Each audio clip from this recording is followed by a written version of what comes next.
I just let the music take me where it's going to go. And it usually just happens. I think that's like major thing is, does it feel good? Does it move me? If it moves me, then it might move somebody else. What made me want to get into making music was in high school. I met a friend of mine.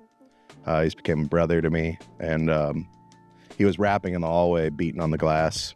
And really hit it off real quick because what he was doing was really cool.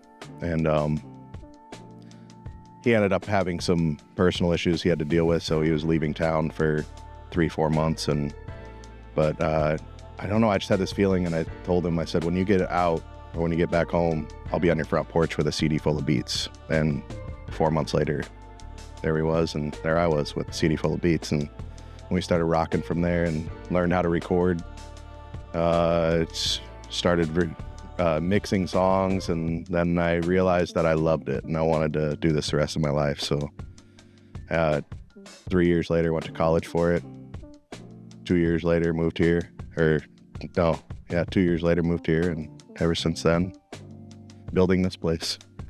Being an audio engineer, you kind of have to be a counselor in a way, or like a psychiatrist, I guess, because that people are showing their vulnerable side that they are used to more often than not only doing this by themselves or with their close friends. So all of a sudden they got some guy that they've never met before that's recording them and preserving it for the rest of their lives. And I like to break the ice by just saying, hey, I'm just here to have fun with you, man. Let's just have some fun. I ain't doing nothing crazy. People trust me pretty quick. It's just because I'm good at what I do. I don't know. What does it mean that this is my life and this is my job? Everything. It's what I wanted since I was 15 years old.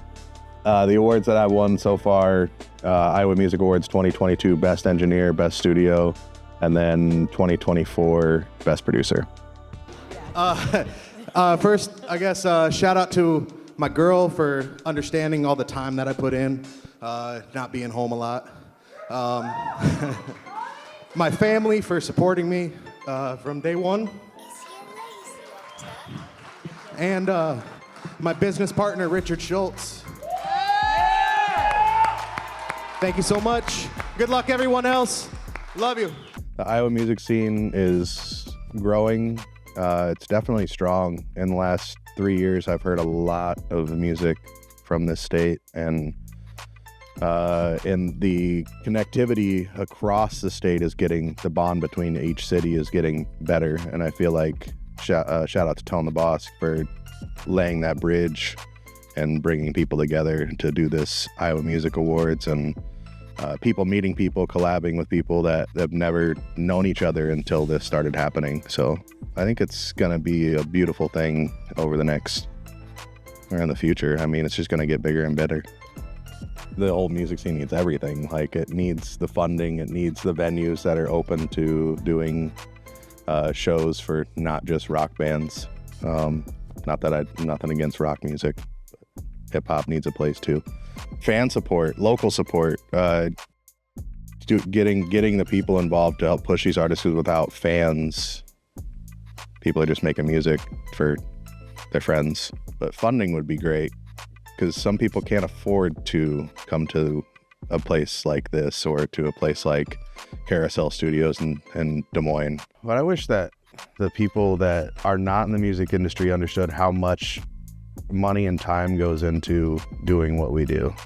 Like studio time, buying the beats, or hiring a videographer. I mean, the photographers, everything costs money. So these people that are making this music are not only putting their heart and souls into it, they're putting their whole entire wallet into it.